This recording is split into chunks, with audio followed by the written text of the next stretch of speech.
नमस्कार और स्वागत है। आज हम बात करने वाले हैं इमोशनल इंटेलिजेंस की। हाँ, EQ। ईक्यू, बिल्कुल।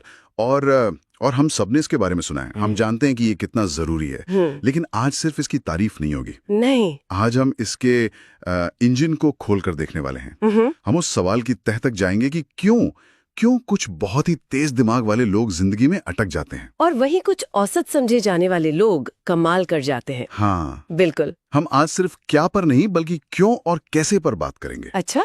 क्यों कभी कभी हमारा अपना ही दिमाग हमारा सबसे बड़ा दुश्मन बन जाता है। सही बात है। और हम उस पर वापस काबू कैसे पा सकते हैं। आज की जो हमारी बातचीत है वो डैनियल गोलमैन के काम पर आधारित है, पर हम कोशिश करेंगे कि इसे थ्योरी से निकालकर रोजमर्रा की जिंदगी में ले आएं। हाँ, क्योंकि असल सवाल तो वही है। हम सब जानते हैं कि गुस्से में चिल्लाना नहीं चाहिए, पर चिल्ला देते हैं। बिल्कुल। हम जानते हैं कि निराश होकर काम छोड़ना ठीक नहीं, पर छोड़ देते हैं। ऐसा लगता है जैसे दिमाग की ड्राइविंग सीट पर कोई और आके बैठ गया है। तो चलिए यहीं से शुरू करते हैं। ये होता क्या है जब हम जानते हैं कि सही क्या है, फिर भी हम गलत क्यों कर बैठते हैं। आपने तो बिल्कुल सही नस पकड़ी है। हाँ, इसी को गोलमैन कहते हैं इमोशनल हाईजैक। Emotional hijack. और ये कोई कहावत नहीं है। इसके पीछे हमारे दिमाग के बनावट का पूरा विज्ञान है। अच्छा। सोचिए कि हमारे दिमाग के बीचों बीच एक बहुत ही पुराना आदिकालीन हिस्सा है जिसे लिम्बिक सिस्टम कहते हैं। ये वो हिस्सा है जो हमारी भावनाओं का कंट्रोल रूम है। कंट्रोल रूम, ठीक है। और इस कंट्रोल रूम में एक छोटा सा पैनिक बटन है। Panic button. हाँ, एक बादाम के आकार का हिस्सा जिसे अमिगडाला कहते हैं। इसका काम सिर्फ एक है, खतरा देखते ही पूरे सिस्टम को लॉकडाउन कर देना। लॉकडाउन मतलब ये सोचने समझने वाले हिस्से को, हमारे प्री फ्रंटल कॉर्टेक्स को बाईपास कर देता है। अच्छा।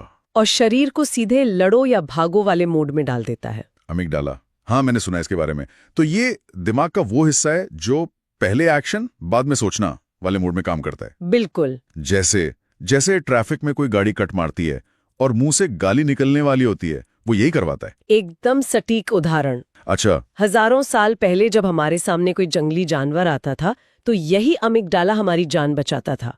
सोचने का टाइम नहीं था, एक्शन लेना था। सही बात है। समस्या ये है कि आज हमारे सामने जंगली जानवर नहीं है। नहीं, आज है बॉस का भेजा एक खराब ईमेल, हाँ, सोशल मीडिया पर एक बुरा कमेंट या ट्रैफिक में कट मारने वाली गाड़ी। पर हमारा अमिगडाला वो वैसे रिएक्ट करता है। वो आज भी इसे जान के खतरे की तरह ही देखता है और वो पैनिक बटन दबा देता है और हमारा सोचने समझने वाला दिमाग वो ऑफलाइन हो जाता है। एग्जैक्टली। इसीलिए बाद में हमें पछतावा होता है कि अरे मुझे ऐसा नहीं कहना चाहिए था। हाँ, या मैंने इतनी छोटी सी बात पर इतना बड़ा बखेड़ा क्यों खड़ा कर दिया। बिल्कुल। तो इमोशनल इंटेलिजेंस की जो पूरी कहानी है वो इसी हाईजैक को समझने और इसे रोकने की कला है। ये भावनाओं को दबाना नहीं बल्कि उन्हें मैनेज करना है। और इसकी शुरुआत होती है गोलमैन के पहले स्तंभ से। और वो क्या है? सेल्फ अवेयरनेस, आत्म जागरूकता। हाँ, मतलब ये जानना कि अंदर तूफान उठा है। हाँ। पर ईमानदारी से कहूँ तो कई बार ये जानना चीजों को और खराब कर देता है। कैसे? मतलब आप जानते हैं कि आप गुस्से में हैं, हाँ। और ये जानकर आप और भी ज्यादा परेशान हो जाते हैं कि मुझे गुस्सा क्यों आ रहा है। ये एक बहुत जरूरी पॉइंट है। आत्म जागरूकता का मतलब खुद को जज करना नहीं है। इसका मतलब है एक वैज्ञानिक की तरह खुद को देखना। एक वैज्ञानिक की तरह? हाँ। दिलचस्प है। मेरे शरीर में भी एड्रेनलिन दौड़ रहा है, मेरे कंधे कसे हुए हैं, मेरे मन में बदला लेने के विचार आ रहे हैं। ये गुस्सा है। जब आप इसे बिना जजमेंट के देखते हैं तो आप उस भावना से अपनी पहचान अलग कर लेते हैं। अच्छा। आप गुस्सा नहीं है, आप गुस्से को महसूस कर रही हैं। ये फर्क तो बहुत गहरा है ना? मैं गुस्सा हूँ और मैं गुस्सा महसूस कर रहा हूँ, इसमें जमीन आसमान का अंतर है। बिल्कुल। पहला आपकी पहचान बन जाता है, दूसरा बस एक गुजरती हुई अवस्था है। ठीक है, तो मैंने पहचान लिया कि अंदर तूफान उठा है, अब क्या? उसे बस देखता रहूं? यहीं पर दूसरा स्तंभ काम आता है, सेल्फ रेगुलेशन, आत्मनियंत्रण। और ये शायद सबसे मुश्किल कदम है। मुश्किल तो है। मतलब उस तूफान में अपनी नाव को डूबने से बचाने की कला। जानना एक बात है, करना बिल्कुल दूसरी। आत्मनियंत्रण का मतलब ये नहीं कि आप मुस्कुराते रहें जबकि अंदर से आप जल रहे हैं। नहीं, इसका मतलब है अपनी प्रतिक्रिया चुनने की क्षमता उस हाईजैक वाले पल, हाँ, और आपके एक्शन के बीच एक सेकंड का फासला पैदा करना। वो एक पल का ठहराव। बिल्कुल। लेकिन उस ठहराव को ताकत कहाँ से मिलती है? वो मिलती है तीसरे स्तंभ से। ओके। जो है मोटिवेशन, प्रेरणा। प्रेरणा, वो कैसे? आप उस एक पल में क्यों रुकेंगे? आप उस अपमानजनक ईमेल का तुरंत जवाब क्यों नहीं देंगे? क्योंकि आपकी प्रेरणा यानी आपका जो बड़ा लक्ष्य है वो उस पल की भावना से ज्यादा मजबूत है। सही है। आप जानते हैं कि एक गुस्से भरा जवाब शायद आपको 5 मिनट की तसल्ली दे दे, लेकिन वो आपकी करियर के लक्ष्य को, आपके रिश्तों को नुकसान पहुंचाए। तो जो लोग भावनात्मक रूप से बुद्धिमान होते हैं वे शॉर्ट टर्म संतुष्टि के लिए बिल्कुल लॉन्ग टर्म लक्ष्यों का बलिदान नहीं करते। बिल्कुल। अच्छा, तो ये तीनों स्तंभ एक दूसरे से जुड़े हुए हैं। हाँ। आत्म जागरूकता आपको बताती है कि आप पटरी से उतर रहे हैं। आत्मनियंत्रण आपको ब्रेक लगाने की क्षमता देता है। सही। और प्रेरणा आपको याद दिलाती है कि आपको किस स्टेशन पर पहुंचना है ताकि आप गलत जगह पर न उतरें। क्या खूब जोड़ा है आपने। ठीक है, बिल्कुल यही। और जब आप अपनी आंतरिक दुनिया को इस तरह संभालना सीख जाती हैं, तभी आप बाहरी दुनिया को समझने के लिए तैयार होते हैं। और यहीं चौथा स्तंभ आता है। क्या? एम्पैथी, सहानुभूति। ठीक है, सहानुभूति मतलब दूसरों के नजरिए को समझना। लेकिन यहाँ मुझे एक सवाल परेशान करता है। पूछिए। क्या बहुत ज्यादा सहानुभूति खासकर किसी लीडर के लिए एक कमजोरी नहीं बन सकती? ये एक बहुत अच्छा सवाल है। अगर आप हर किसी का दर्द महसूस करने लगेंगे तो आप कड़े फैसले कैसे लेंगे, जैसे किसी को नौकरी से निकालना। सही। या किसी प्रोजेक्ट को बंद करना। हाँ, देखिए ये हमें सहानुभूति की गहरी समझ की ओर ले जाता है। सहानुभूति का मतलब दूसरों की भावनाओं में डूब जाना नहीं है। अच्छा। उसे कहते हैं इमोशनल कंटेजियन, यानी भावना का संक्रमण। ओके। एक अच्छा डॉक्टर मरीज का दर्द समझता है पर वो मरीज के साथ रोने नहीं लगता। सही बात है, वरना वो इलाज नहीं कर पाएगा। बिल्कुल। सच्ची सहानुभूति में 3 हिस्से होते हैं। 3? पहला, कॉग्निटिव एम्पैथी, मैं समझता हूं कि तुम कैसा सोच रहे हो। दूसरा, इमोशनल एम्पैथी, मैं महसूस कर सकती हूं कि तुम कैसा महसूस कर रहे हो। ठीक है। और तीसरा, जो सबसे जरूरी है, कंपैशनेट एम्पैथी, मैं तुम्हारी मदद करना चाहती हूं। तो एक अच्छा लीडर कॉग्निटिव और कंपैशनेट एम्पैथी का इस्तेमाल करता है? बिल्कुल। वो समझता है कि उसके फैसले से कर्मचारियों को दुख होगा, वो उसकी मदद करने की पेशकश भी करता है, लेकिन वो उस भावना में बहकर वो फैसला लेने से नहीं रुकता जो संगठन के लिए जरूरी है। समझ गया। और जब ये चारों स्तंभ, जागरूकता, नियंत्रण, प्रेरणा और सहानुभूति, एक साथ काम करते हैं तो 5वां स्तंभ अपने आप उभरता है, सोशल स्किल्स, सामाजिक कौशल। हाँ, ये कोई अलग से सीखने वाली चीज नहीं है, ये इन चारों की नींव पर बनी एक इमारत है। मतलब जब आप खुद को समझते हैं, खुद पर नियंत्रण रखते हैं, अपने लक्ष्य जानते हैं और दूसरों को समझते हैं, तो आप स्वाभाविक रूप से एक बेहतर कम्युनिकेटर, एक बेहतर टीम प्लेयर और एक बेहतर लीडर बन जाते हैं। बिल्कुल। ये 5 बातें अब एक लिस्ट की तरह नहीं बल्कि एक प्रक्रिया की तरह लग रही हैं। लेकिन अब सबसे जरूरी सवाल पर आते हैं। ओके।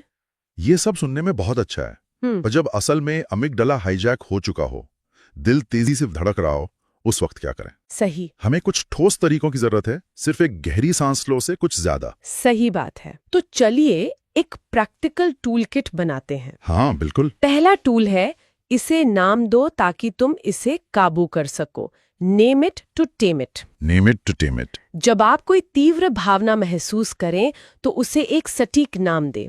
सिर्फ बुरा लग रहा है नहीं। अच्छा। क्या ये निराशा है, क्या ये अपमान है, क्या ये जलन है या डर? न्यूरोसाइंस बताता है कि जैसे ही आप अपनी भावना को एक शब्द देते हैं, आपके दिमाग की एक्टिविटी अमिगडाला से हटकर सोचने वाले हिस्से में चली जाती है, मतलब प्रीफ्रंटल कॉर्टेक्स में। बिल्कुल।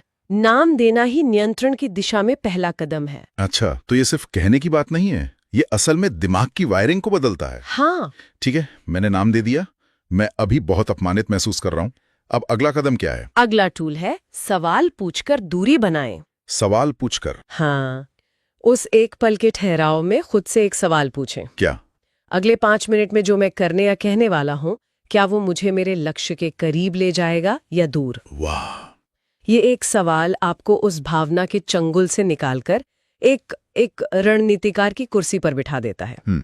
ये तो अमिगडाला की पैनिक बटन को बंद करके दिमाग की सीईओ को वापस जगाने जैसा है। बिल्कुल। ये बहुत शक्तिशाली है। क्या यह मुझे मेरे लक्ष्य के करीब ले जाएगा?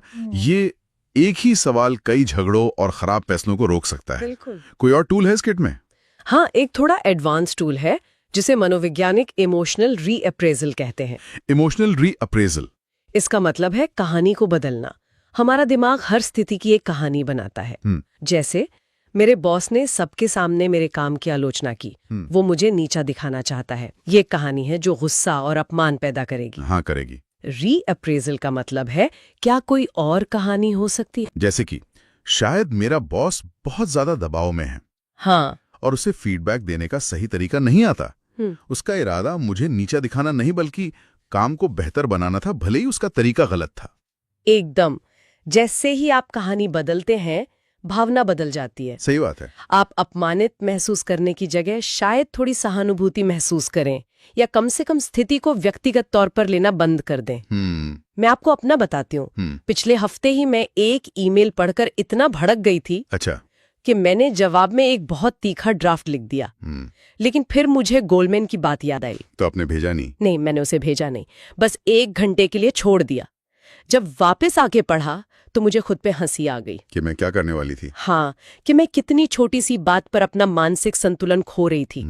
वो 1 घंटे का ठहराव और कहानी को बदलने की कोशिश शायद मेरे एक अहम प्रोफेशनल रिश्ते को बचा गई। ये व्यक्तिगत उदाहरण इससे और भी वास्तविक बनाता है।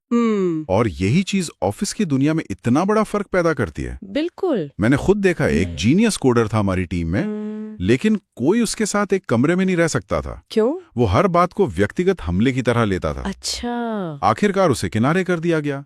और एक दूसरी लड़की थी, शायद उतनी तकनीकी रूप से ब्रिलियंट नहीं, पर हर कोई उस पर भरोसा करता था, उससे बात करना चाहता था। आज वो वाइस प्रेसिडेंट है।